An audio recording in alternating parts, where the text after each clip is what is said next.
في ناس كتير قوي اول ما بتبص في المراية وتلاقي لون سنانها مش ابيض تروح حاطة في دماغها انها لازم تبيض.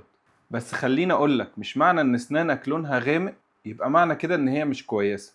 في فرق كبير قوي ما بين ان هي لونها غامق وما بين ان فيها تسوس. بص، هو باختصار ان لون السنة الطبيعي مش ابيض ناصع، بل بالعكس هو بيبقى مايل للون الاصفر شوية.